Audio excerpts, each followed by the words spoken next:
I would like to start by just taking a few moments of quiet together, just to bring our energy together in an intentional way. So go ahead and either close your eyes or soften your gaze and pick a focal point. Start to bring your attention to your breath in and out through your nose. How you breathe is how you live. And as human beings, we normally don't pay attention to the way that we breathe. It tends to be very shallow and stressed, causing more stress to the systems of the body. So just take a few moments of elongating the breath. Using full lung capacity, we normally only use a very small percentage of our lung capacity. So as you inhale, notice how your chest expands and your shoulders roll back slightly. And as you exhale, your chest decompresses. Just continue to do that for a few moments and, appreciate the fact that we're all in this room together for a common purpose, and a group of like-minded people getting together for a common purpose is a very powerful thing. And I'm beyond grateful to be standing before you today, because there was definitely a point where I was pretty sure I was going to die. We're all here to promote compassionate and creative healing. So I'm very grateful to be a part of this event. Give you guys a short version of my story. So we're running out of time. Looking back, I can see that I was destined to be an addict, although I never wanted that or consciously made that decision. No one wants to be a drug addict. No one wakes up and makes a conscious choice to hurt the people that they love the most or loathe themselves and lose all of their self-respect and self-dignity. Nobody wants that. But I do believe that certain circumstances or lack of circumstances shape an individual for this lifestyle. Addiction has its roots in childhood trauma, and my story resonates with that notion. Now, when I say trauma, a lot of people automatically think, rape, sexual abuse, or physical abuse, and often that's not the case. Dr. Bessel van der Kolk of the Trauma Institute at JRI defines traumatic experience as those that are overwhelming, those that tax the individual's coping resources, and those that lead to biologically driven survival strategies, meaning what Jeannie said, fight or flight, submit, dissociation. So even though I did receive a lot of love from my family when I was young, there was complete dysfunction all around me. I grew up around alcoholism, heroin addiction, depression. I had a depressed alcoholic father, divorce, family separation. There was a lot of fighting within the extended family. And those types of things take a toll on a young person. So in 7th grade, when I started acting out, that's when the cycle began. I was taken to a doctor and it was, there's something wrong here. This behavior is not normal. She has attention deficit hyperactive disorder. And my first prescription of Ritalin followed that. A couple years later, when I got to high school, I had started drinking and smoking and added on some more mental health medications. I was labeled depressed, and I was a teenager. I was angry and I was sad without coping resources, and I was taught to suppress my feelings by the adults around me. And, it wasn't their fault. It's all they knew. It's what they were taught. So I was told that there's something wrong with me. I was depressed, and these pills would fix me. These pills would make me feel better. So that continued through high school. I graduated, luckily, and got into Suffolk University in Boston for college, and I was so stoked. I thought to myself, this is it. This is my ticket to a better life. This is my ticket out of this place, out of this mess, out of this dysfunction. And before I went to school, I visited my doctor, and I got a prescription of Adderall and Klonopin, because I needed the Adderall to do well in school and focus, and the Klonopin because I was super anxious and needed to calm down. This was a perfect combination for me as a beginner drug addict. Perfect. I was loving life. The Adderall gave me lots of stamina and energy, not only to do well in school and write 14-page papers in one night, but it also gave me an iron stomach and I could drink a lot of alcohol. And then the Klonopin helped me calm down and numb out so I could rest from the Adderall high. So that went on for a couple of years. I partied a lot, but I still held it together. I functioned within the realm of college life for a while. But then, when I was 21 years old, something started happening to me in my physical body that a pill couldn't fix. I started having heart palpitations, tightening in my chest, fluttering. I thought I was having really severe panic attacks, and come to find out I had a tumor growing off of one of the cusps of my aortic valve. So I was 21 years old when I had open heart surgery, and I left the hospital with a prescription for painkillers, some Percocet, and this is when my opiate addiction, my journey as an addict really started to escalate and take off. I quickly graduated to OxyContin, within a month or two, and I stuck to pills for almost 2 years, because I would never use heroin. So I stuck with pills for almost 2 years. However, in those 2 years, I also acquired a taste for smoking cocaine. And probably not the best idea if you just had open heart surgery. but I was really sick. I was really sick and I just wanted to stay numb. wanted to fill that hole, and just reality wasn't comfortable for me. I was so uncomfortable in my skin. So, I numbed out. And when I started smoking a lot of coke, that's when my external circumstances really started to fall apart. I ended up having to drop out of nursing school. I pushed all of my friends and my family who were trying to help me away. I threatened suicide and ended up in a psych ward. And that's when my mom decided to move from California to Boston to try and help me. And that didn't go over so well. I ended up taking advantage of her and walking all over her. I stole money whenever I could. I blamed her. I was really just tortured her. And I remember there was one day specifically, she was moving from one apartment to another in Boston. And I should have been helping her. She has a prosthetic shoulder and didn't really know anyone in the area, so she was doing a lot of the work by herself. But rather than helping her, I had been awake for maybe 4 or 5 days. I was completely strung out and miserable and just in terrible condition. I locked myself in her new walk-in closet in the dark, and I was just a mess. And I remember as she came in to check on me, and I just was screaming at her, crying, screaming at her like, find someone, find something to fix me, because this is your fault. This is all your fault, and you need to fix this. And she looked at me very calmly, and she said, fuck you, Kelly. She said, I tried to fix you. I gave up my whole life to come here and try and help you. Everyone that loves you has tried to help you, and that's it. Like, you're the only one. It has to come from here. It has to come from your soul. You have to find the strength deep down, and it has to come from your center. And something shifted in me when she said that. I knew she was 100% right. I didn't want to hear that, but I knew she was right, and I never blamed her again. But I wasn't ready. I continued. I kept on going, and a couple of weeks after that, she Section 35'd me for the first time, which for those of you who are unfamiliar, a Section 35 is a civil arrest through the Massachusetts court system. Usually a family member goes and says you're a danger to yourself or someone else, and they come, they handcuff you, you go before a judge, and in most cases, you end up in a locked addiction treatment facility. It's really awesome thing. Maine should add that to their programming.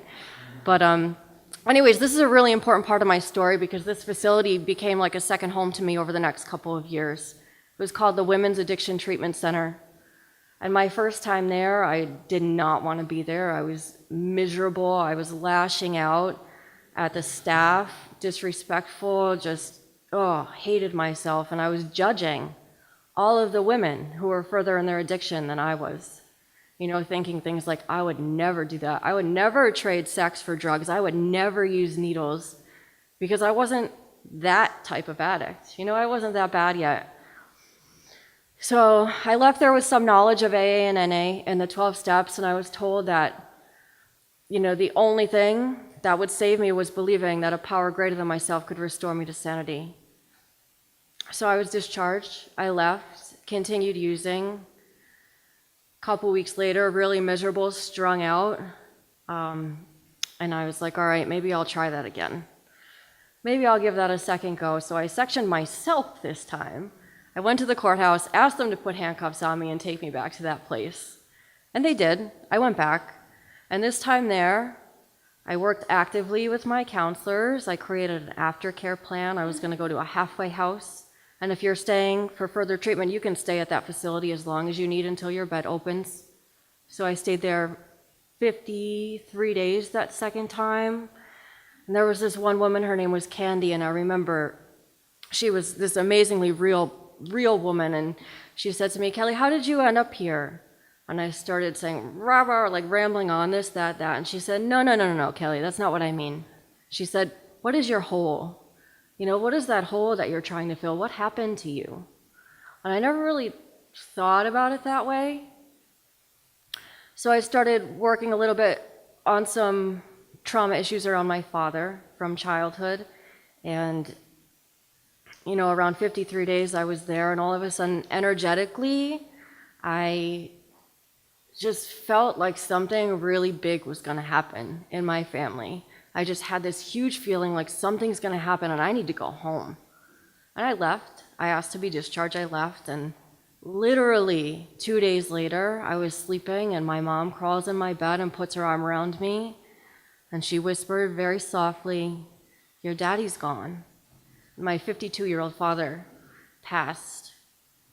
My dad was a big part of the hole that I was trying to fill. There was a lot of unresolved issues between us, and when she told that to me, my chest started to cave in, and I think I went into shock, but I bolted out of bed and ran out the door right to the drug dealer's house, and tried to numb that because I knew that pain was coming, and I tried to numb it, and that day it didn't work. My father's death gave me permission to self-destruct even further, and a week or two after he died, I met a man named Philip. And Philip was a much older man, and he was a drug dealer, and he always had copious amounts of heroin and cocaine. And I stayed by his side for the next 2 years at a very, very high cost. I basically became his slave. I'll spare details here, but I can say that I ended up doing all of those things that I judged those women for that first time I was in treatment. I was on the streets. I progressed to the needle quickly. I deteriorated so fast. And I just made a promise to myself, if I can't get out of this by the time I'm 30 years old, I'm gonna fucking kill myself, because I'm not gonna allow myself to live like this. This is no way to live. I was the walking dead, self-made prison, just terrible. I became so overwhelmed with shame and self-remorse and guilt. But in those 2 years, I sectioned myself 8 times in those 2 years. So in those 2 years, I spent almost 8 months at that facility, that Women's Addiction Treatment Center, and I will forever remember the staff there that helped me. I'll forever remember some amazing women, some friendships I made, 2 of which have lost their lives, one of which was a bridesmaid in my wedding this summer. So it infuriates me to see recovery centers closing and lack of treatment for people that need help, because this place literally saved my life. So finally in 2010, I went into treatment for the last time. It was the summer of 2010. This time around, I had completely surrendered, as I was 100% sure I was going to die if I went back out. And this time around, I also had my first experience with yoga. I remember the session very vividly. Her name was June. I remember even some of the sequence that we did. She played around with some color meditation, and I left that group just feeling a little bit more alive, a little bit more hopeful, and I had this very strong sense that everything was going to be okay. For the first time ever, I felt that calmness at my center. It was very fleeting that first time, but I held on to it very tightly. I started practicing yoga in my room by myself, and I went to another treatment center right after that, where I did some really intense writing and looking at myself. I just kept practicing. Over the next 2 years, from 2010 to 2012, I had several relapses, but I kept practicing, and I chose to focus on the progress rather than the slip-ups. I focused on the changes, the positive changes I was making. I started practicing at Main Hatha in 2011 in front of the mirror and in the heat. And when I first started practicing in front of the mirror, I really, really struggled. It takes a lot of determination and courage to allow yourself to be completely uncomfortable and vulnerable, because you're internally growing from that. I couldn't look at myself, I couldn't breathe. I was looking all around the room at other people, thinking, oh my God, they're looking at me, when really they're not looking at me, they're paying attention to themselves. But it took me a long time, but once I was able to control my breathing in that room, once I got control of my breath, that's when the magic really started to happen, That's when the self-awareness sets in, and you start to notice how you're treating yourself. I started to notice that I was constantly bashing myself and criticizing and judging, and once you notice, you can change it. You make the choice. Is this true? This isn't even true. And you just, over time, it took me about a year before I could actually look into my own eyes in that mirror, consciously, with intention, really look into my eyes and finally have a positive relationship with myself. In a sense of feeling connected not only to myself, but once you're connected to yourself, you feel connected to other humans and connected to spirit. The basis of recovery is that spiritual connection, and that is something I really struggled with, going in and out of treatment. I just couldn't grasp that spirituality concept. But once I got into my body through a yoga practice, that connection happened so naturally and so beautifully. That connection carries me through difficult times and reminds me to constantly be grateful. Also, trauma, through working with my beloved therapist, Ms. Dory Hart back there. Dory, love her. Between working with her and my yoga practice, I've been able to, process old trauma and start to work that shit out. It gets stored in your energetic body and festers there when not dealt with. So over time, that's a continuous process, always working on it, but the results are rewarding for sure. So I was practicing at Main Hatha, and I decided I wanted to be a teacher. This is what I wanted to do. I wanted to so desperately give back this gift that was given to me. I wanted to help other people, specifically those struggling with addiction, because this saved my life, literally. So I did the Bikram Yoga teacher training. It's a 9-week-long, very intense training. And I did that in the fall of 2012. Changed my life. It was such a life-changing experience. I left there thinking, fuck, if I could do that, I could do anything. That was insane. It was insane. Being in recovery is all about giving back. So that's why I wanted to be a teacher, so I could help others realize their own power, because such powerful beings we are. If we could just figure that out and tap into it, we forget that. Some people never learn that. So that's my goal as a teacher. I've been continuing my education. This past spring, I did an intensive at the Trauma Institute at JRI on trauma-sensitive yoga. And David Emerson and Dr. Elizabeth Hopper developed that program based on Bessel van der Kolk's work. And if you're unfamiliar with van der Kolk, he's a really amazing doctor. You should check him out. He has a book called The Body Keeps the Score, which is such an awesome, perfect title. Addiction has roots in childhood trauma, and that's stored in your body, whether it be emotional pain or physical pain. The same part of the brain is activated through emotional and physical pain. And sometimes those natural opiate receptors are never developed or are disrupted. So when you practice yoga, where your attention goes, neural firing goes, new pathways are created, reconnecting what was lost. So it's the research that's coming out around trauma and yoga, and it's just really awesome stuff. So the future looks bright with all of that. I'm also currently enrolled in a local Yoga Alliance training, and then next year I plan to follow that with the integrative yoga therapy training. So that's my plan. And then at Main Hatha Yoga, we continuously see beautiful faces from the recovery community coming into the studio, expressing how much the yoga has helped them. And last fall, per request of one of our students, we added our addiction recovery class on Sunday nights. It's a donation class. And then this past spring, the owner, Angela, felt really compelled to do more community outreach because she, too, has been touched by the darkness of addiction. She lost 2 brothers. So it trickles out. Everyone is affected in some way in the community. So that's how this conference came to light. Her and her husband have been the driving force, her and her husband Michael, for pulling this together, and I'm just so forever grateful for them for doing all of this and for constantly, continuously pushing me and reminding me that I'm in a position to be of use and to help others. So I'm very grateful for them.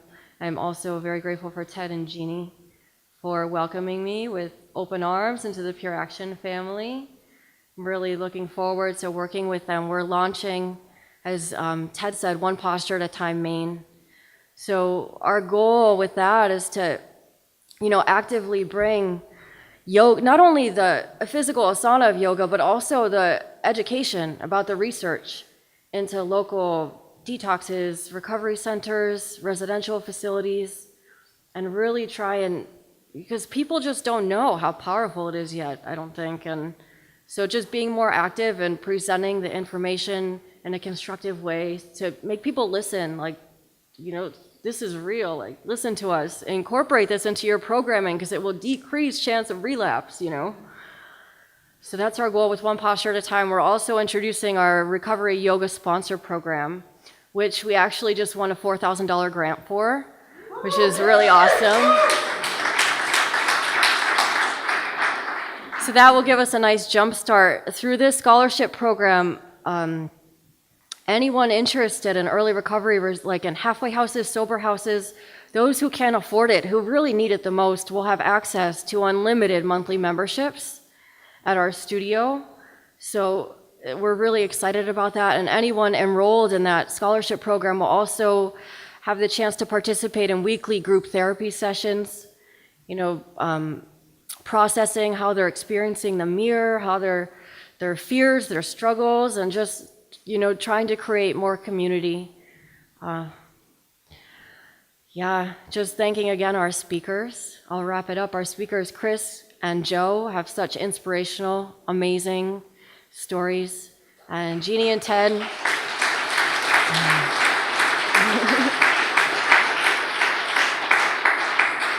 Jeannie and Ted, who have such passion to give back. Michael and Angela, all of our awesome volunteers for helping us put this on.